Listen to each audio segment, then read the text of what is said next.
είναι ο κύριος Κωνσταντινόπουλος, ο κύριος Μαριάς και μετά πρέπει να σας πω ότι έχει κατατεθεί αίτηση για συνταγματικότητα ή αντισυνταγματικότητα, η οποία θα συζητηθεί αμέσως μετά τον κύριο Μαριά. Ο κύριος Κωνσταντινόπουλος έχει το λόγο.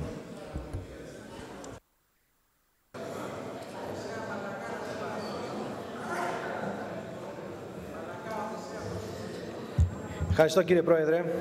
Κυρίες και κύριοι συνάδελφοι, θα μου επιτρέψετε να κάνω ένα σχόλιο για τις ενστάσεις της αντιπολίτευσης χθες όσο αφορά την συζήτηση του ενός άρθρου που κανένας δεν επιθυμεί να έρχονται ως ένα άρθρο συζήτηση στα νομοσχέδια. Χθες είχαμε την ευκαιρία στην Επιτροπή να μιλήσουν όλοι οι βουλευτές, να έχουν και πρωτολογία και δευτερολογία. Κάποιοι, και δεν μιλάω για τους ανεξάρτητους Έλληνες που είχαν το συνέδριό τους, κάποιοι άλλοι δεν συμμετείχαν.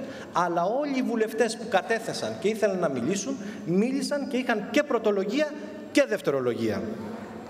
Κυρίες και κύριοι συνάδελφοι, όσοι είχαν ζήσει τα προηγούμενα χρόνια την ψήφιση ανάλογων νόμων, εντός Βουλής ή εκτός Βουλής, στις πλατείες και ζητούσαν να καεί η Βουλή και σήμερα κάθονται στα έδρανα της Βουλής, αναγνωρίζουν χωρίς δεύτερες σκέψεις μια αλλαγή στα δεδομένα. Κατέρευσαν όλοι οι μύθοι του συνοθηλεύματος των αντιμνημονιακών δυνάμεων. Το παράδειγμα της Κύπρου δυστυχώς επιβεβαίωσε όλους εμάς που λέγαμε ότι ο ασφαλής δρόμος, δύσκολος, είναι ο δρόμος της Ευρώπης. Όλοι αυτοί που καλλιεργούσαν με απίστευτη προχειρότητα μια δημαγωγία και μύθους ότι μπορούμε να βρούμε εύκολα χρήματα από άλλες χώρες, όχι απλά κατέρευσαν, αλλά ιτήθηκαν. Μετά από πολύ καιρό δεν ψηφίζουμε δημοσιονομικά μέτρα και σιγά σιγά υπάρχει αποκλιμάκωση των φόρων. Παράλληλα όμως, αγαπητοί συνάδελφοι που στηρίζουμε την τρικομματική κυβέρνηση, είμαστε αντιμέτωποι σε διλήμματα. Μεταρρυθμίσεις προς όφελος των πολιτών ή προς όφελος των συγκεκριμένων συμφερόντων. Στήριξη των αδυνάμων και ιδιαίτερα των ανέργων ή κοινωνική έκρηξη που θα πάρει μαζί όλα όσα αγωνιστήκαμε τα τελευταία χρόνια και το κυριότερο θα χαθούν οι θυσίες των πολιτών. Αυτά είναι τα κρίσιμα ερωτήματα για την κυβέρνηση. Χρειάζεται ειλικρίνεια και τόλμη. Χρειάζεται πεποίθηση ότι δεν είμαστε δημοκράτες μόνο στα εύκολα αλλά και στα δύσκολα. Εμείς στο ΠΑΣΟΚ που δεν φοβηθήκαμε το πολιτικό κόστος τα τελευταία χρόνια, θα δώσουμε όλες μας τις δυνάμεις για να πετύχει η κυβέρνηση. Γνωρίζαμε και γνωρίζουμε ότι τυχόν αρνητική ψήφος θα βάλει σε περιπέτειες τη χώρα, με αποτέλεσμα κάποιοι να ψηφίζουν όχι εκ του ασφαλούς τα τελευταία χρόνια. Κυρίες και κύριοι συνάδελφοι, το θέμα της ανεργίας το βιώνουν όλες οι οικογένειες στο σπίτι τους. Ένα πρόβλημα στο οποίο αν δεν απαντήσουμε άμεσα, δεν δώσουμε μία ανάσα σε αυτόν τον κόσμο, θα υπάρξει κοινωνική έκρηξη. Οι πολίτες γνωρίζουν τις δυσκολίες, αλλά από την άλλη θέλουν να νιώσουν ότι η κυβέρνηση δεν λέει μόνο λόγια, αλλά κάνει και πράξεις. Το πρόγραμμα που καταθέσαμε απασχόληση στην κυβέρνηση και στην Τρόικα είναι κοστολογημένο και είναι μια απάντηση στο μεγάλο αυτό πρόβλημα. Δεν πρέπει να καθυστερήσουμε. Άλλο μετά την αισιοδοξία που υπάρχει από την ανακοίνωση τόσο του ελλείμματος όσο και του πρωτογενούς πλεονάσματος. Πρέπει να προσθέσουμε κάτι, κύριοι Υπουργοί, στην καθημερινότητα του πολίτη και δεν υπάρχει καλύτερη παρέμβαση από το θέμα της απασχόλησης. Είναι αδύρυτη ανάγκη να αποδεχθείτε στο σύνολο την τροπολογία, άμεσα, με παράλληλη μεταφορά των πόρων.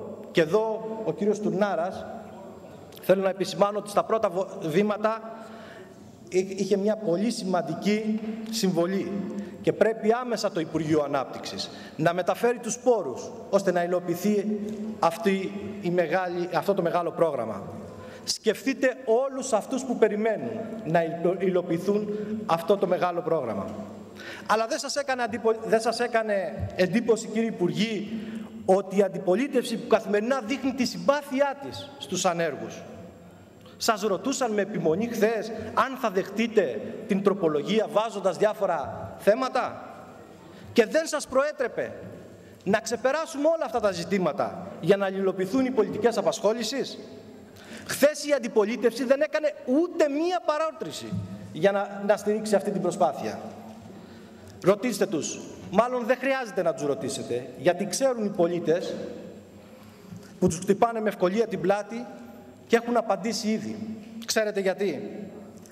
Γιατί το πρωί ο κύριος Τσίπρας μας λέει ότι το ελληνικό πρέπει να γίνει γαλατικό χωριό χωρίς καμία επένδυση και το βράδυ ο κύριος Σταθάκης μας λέει το 1/3 πρέπει να γίνει πάρκο, το 1/3 ήπιες μορφές ανάπτυξης και το 1/3 εμπορικό κέντρο.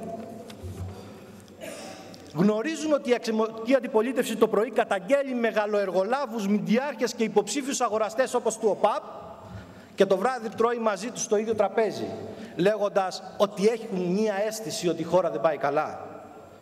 Το πρωί ο κύριος Τσίπρας μας εγκαλεί ότι δεν προχωράμε τις επενδύσεις στη Βουλή, φέρνοντας το παράδειγμα της Deutsche Eolia, και το βράδυ ο βουλευτής της αξιωματικής αντιπολίτευσης, κύριος Πετράκος, περιφερειακός σύμβουλος στην Πελοπόννησο, καταψηφίζει την ίδια επένδυση που μας είχε εγκαλέσει ο πρόεδρος του. Και σε μια στιγμή αδυναμίας ο πρόεδρος του ΣΥΡΙΖΑ λόγω γεγονότων είπε ότι είναι νοικοκυρέος. Θέλω να πω ότι ο ΣΥΡΙΖΑ και ο κύριος Τσίπρας κινείται στους τοίχους του λαϊκού άσματος. Τη μέρα νοικοκύρης, το βράδυ αμαρτωλός.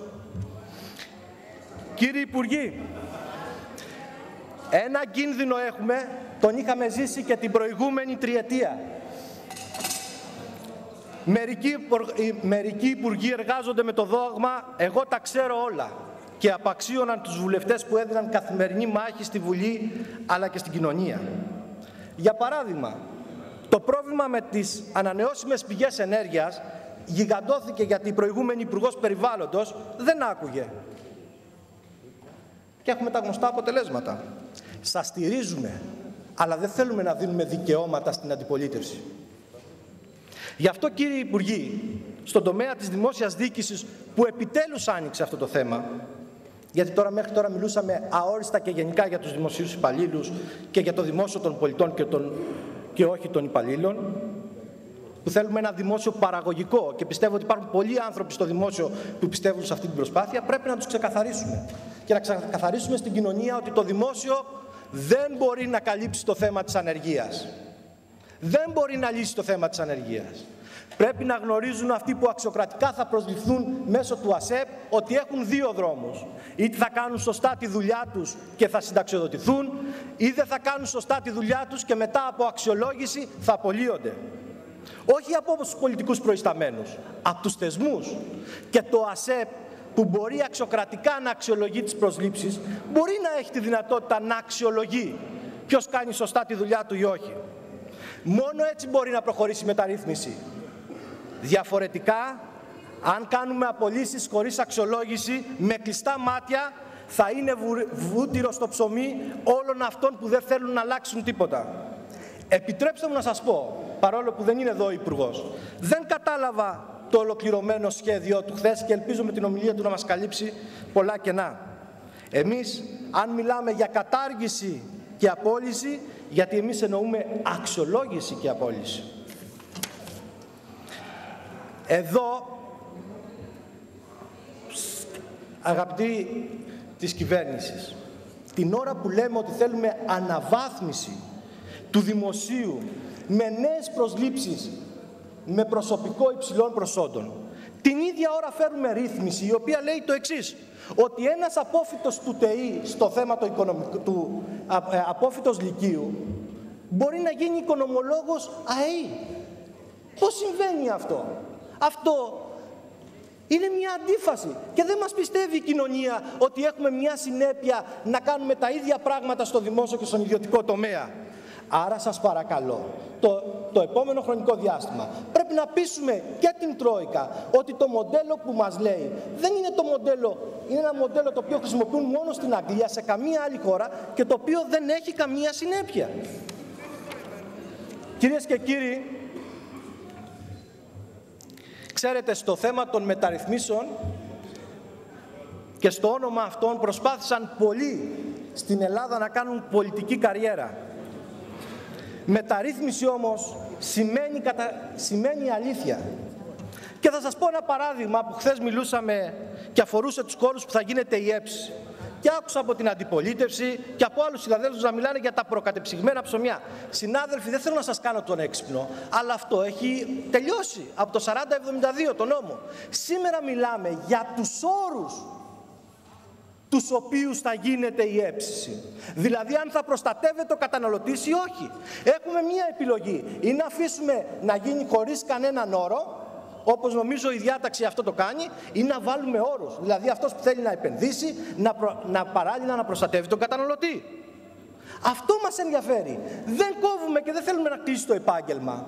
Θέλουμε να γίνει με όρους. Γιατί η Ελλάδα δεν είναι για τον επόμενο ένα χρόνο. Είναι για τα επόμενα 10, 20, 100 χρόνια. Κυρίες και κύριοι συνάδελφοι, εμείς που στηρίζουμε την κυβέρνηση έχουμε ένα δρόμο μπροστά μας. Να πετύχουμε και θα τα καταφέρουμε. Σε αυτή τη μεγάλη προσπάθεια που έχει ένα απίστευτο πολιτικό κόστος, δεν υπάρχουν περιθώρια ούτε για πολιτικά παιχνίδια, ούτε για δεύτερες σκέψεις. Ή θα χάσουμε, συνάδελφοι της τρικομματικής που στηρίζουμε, όλοι μαζί, ή θα κερδίσουμε όλοι μαζί. Είμαι πεπισμένος και αγωνίζομαι με πάθος, γιατί η χώρα θα κερδίσει και αυτή τη μάχη. Σας ευχαριστώ πολύ. Εμείς ευχαριστούμε, κύριε συνάδελφε. Το λόγο έχει βέβαια ο ειδικός αγορητής από την πλευρά